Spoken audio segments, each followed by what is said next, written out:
katika aya hiyo ya 65 mpaka aya ya 70. Niombe vijana mkazifuatilie vizuri zile aya kuanzia fawajada abdan min ibadina 65 mpaka 70. Pana masomo makubwa yanayozungumza nidhamu kati ya mwanafunzi na mwalimu. Musa ndio alikuwa mwanafunzi, lakini daraja yake ilikuwa kubwa kuliko ya mwalimu. Daraja kama ni askari, ni nyota zilikuwa zimefika mwisho. Musa sasa alipompata yule mwalimu, sikiliza lugha yake, anamwambia, Allah anasimulia, qala lahu Musa, Musa anamwambia yule shekhe, amemkuta yule shekhe. Sasa Musa anamwambia, hal attabi'uka ala an tuallimani mimma ulimta rushda, anamwambia nikufate ili unielimishe uongofu ambao Mwenyezi Mungu amekufundisha. Lugha anayotumia Musa ni itiba, ni kufate. Jamaa zangu, mnajua kufata? Al-itiba ni sairu khalfa ma yutba, ni kutembea nyuma ya yule unayemfuata, ndio kufata. Musa anatumia lugha ya nidhamu ya hali ya juu mbele ya shekhe wake, kwamba bana, mimi nikufate ili unipe elimu ya uongofu katika masomo uliozomeshwa na Mola wako. Nadhani vijana wangu mnanisikiliza vizuri. Wanafunzi wenzangu, sasa kipengele hiki ndio nilitaka mimi nijikumbushe mimi na niwakumbushe wanafunzi wenzangu. Hatuwezi kufanikiwa katika midani za ilmu ikiwa hatukuonyesha tawadhu na nidhamu mbele ya mashekhe zetu, mbele ya walimu wetu. Huyu ni Musa, anatumia lugha ya itibaa.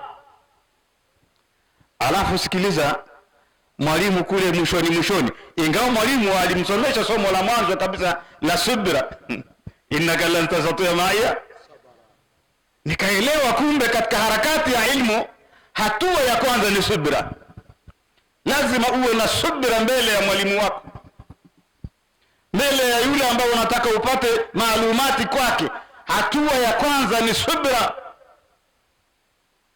wala sio pesa, wala sio chakula, wala sio nini. Subra. Na mwalimu aliyetoka kukalia kiti, wakati anazungumza watu waliobahatika kuingia peponi, na Allah tujalie tu katika hao, Allah anasema wajazahum bima sabaru jannatan, Allah anawalipa bima sabaru. Hakusema bima sallu wa bima haju wa bima zaku wa bima samu.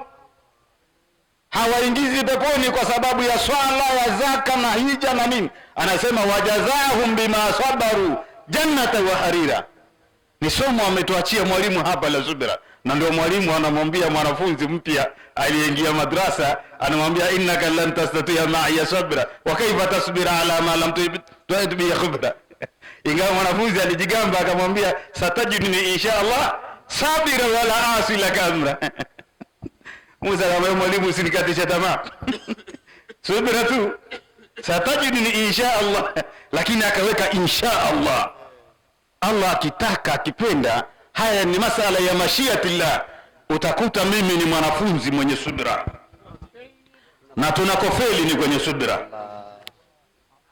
Akamwambia nitasubiri, nitavumilia, tena wala asu laka amra, siwezi kukuasi hata jambo hili fatulaka. Huku kwenye subira akasema insha Allah, huku kwenye wala asu laka amra akaacha bila kusema insha Allah. Kumbe mtihani huko mbele sana. Na hata ile wala asu laka amra angesema insha Allah. Sasa ile pili ya kusema insha Allah alafu mwalimu akampa masharti, fa in tabatani fala tasalni an shay'in. Mwalimu huyo, na madrasa lazima kuwa na masharti. Sasa si umesema utanifuata? Katika kunifuata sasa usiniulize chochote, fala tasalni an shay'in. Ilikuwa ije mafuulu safi tu, fala tasalni shay'an, si ndio?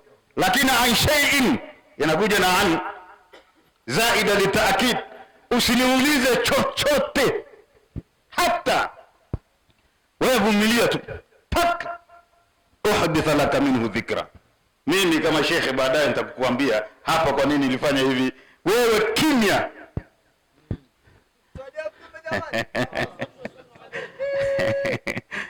Al-Imam al-Qushairi katika risala yake Risalatul Qushairi alikuwa anazungumzia adabu kati ya mwanafunzi na mwalimu. Anasema yoyote anayetaka kusoma nidhamu ya mwanafunzi na mwalimu, akisoma aya zile zinatosha kuonyesha adabu kati ya mwalimu na mwanafunzi. Ndugu zangu, nisiseme mengi. Mimi haya ndio nilitamani niseme kama mwanafunzi mbele ya walimu wangu wote hapa, lakini niwaache na maneno ya Urwa bin Zubair, mmoja katika fuqaha sabatul Madina. Aliwahi kuambia watoto wake katika wale mafakihi 7 waliotingisha pale Madina baada ya maswahaba, wakiongozwa na Said ibn Musayyib, Kharij ibn Zaid ibn Harith, Qasim ibn Muhammad ibn Abu Bakar, Sa'id ibn Abdullah ibn Umar, lakini kulikuwa na bingwa anaitwa Urwa bin Zubair ibn al-Awwam ibn Khuwailid al-Asadi. Siku moja anawapa usia watoto wake akiwa yeye ni mwalimu, akawaambia, bani yata'allamu al-ilma wabdhalu lahu haqqa fa innakum in takunu sighara qaumin fa'asa an yaj'alakum Allahu bil ilmi kubara'ahum. Akaambia, wanangu someni elimu, vijana wangu someni elimu, mkishaipata elimu wabdhalu lahu haqqa, sambazeni ile haki ya ilmu, tumieni elimu vile inavyotakikana.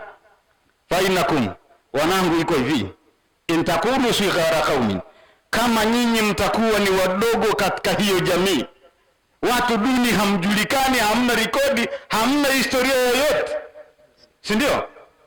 Hamna historia yoyote kubwa katika kijiji hicho, katika wilaya hiyo, katika mitaa hiyo, ni watoto wa watu hai. Faasa an yaj'alakum Allahu bil ilmi kubarahum, ni hakika Mwenyezi Mungu atawajalia nyinyi kwa sababu ya elimu mtakuwa ndo watu wakubwa kwenye jamii hiyo.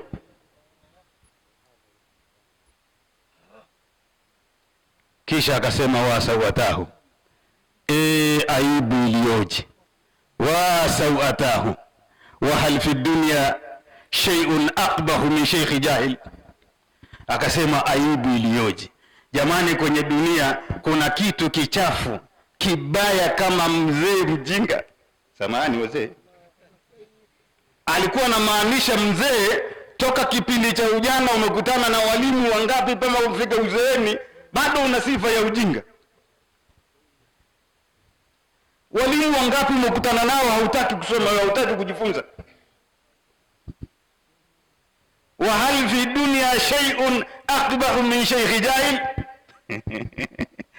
Anasema katika dunia kuna mzoga kama mtu mzima mjinga. Anasema akbar, sio kabihi tu, kitu dhalili kama mzee mjinga. Mtu yani mpaka umefika mzeeni bado jahili, hauelewi chochote katika dini. Kuna uchafu kama huo?